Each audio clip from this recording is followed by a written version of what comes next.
ریاست کارهای داخلی شهر دوشنبه روز 10 اپریل سال 2023 از آشکار شدن یک حالت بدمستی شهروندان در ماه شریف رمضان و دغلانه ویران شدن ترتیبات جمعیتی از جانب آنها خبر داده و گفت این حالت در اساس ویدیو توسط اینستاگرام به میلیس فرستاده یک شهروند آشکار کرده شد.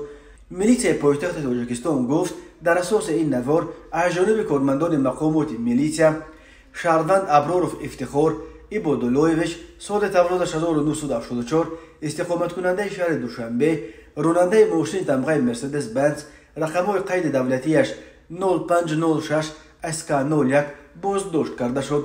در نوار ارسال نموده شهروند دیده می شد که دو نفر زن خود را از لیوک یعنی از تریزه سقف ماشین ابرارov به بیرون برآورده با عمل و حرکت و اشاره های غیر اخلاقانه همزمان با صدای بلند ترتیبات را خللدار ساختند. خود ابرارov برای شرح قضیه دسترس نیست، ولی میلیسیا میگوید ضمن سنجش معین کرده شد که شهروند ابرارov افتخار توسط ماشین خود به فعالیت مسافرکشانی مشغول بوده. حادثه مذکور سانه 8 اپریل سال جاری رخ داده است. بنا به اطلاع نامبرده انگام خدمت رسانی مسافربری به 4 شهروند که ظاهرا در حالت مستی قرار داشتند دو جوان زن قسمی از بدن خود را از تریزه سقف ماشین او به بیرون برآورده ترتیبات را ویران کرده و حالت خطرناک را به وجود آوردند.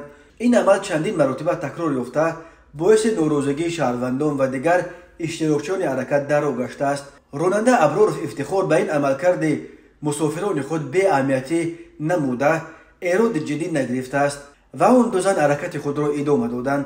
وابسته به حالت مذکور نسبت به ابرارov افتخار برای بی اجازتنامه به فعالیت مسافرکشانی مشغول گردیدن طبق طلبات ماده 512 کودکس حقوق ویرانکاری ماموری جمهوری تاجیکستان پروتکل ترتیب داده برای چاره‌جویی به دادگاه ارسال کرده شده است. به او بر اساس این بند قانون جریمه به مبلغ از 680 تا 1360 سومانی تهدید می‌کند.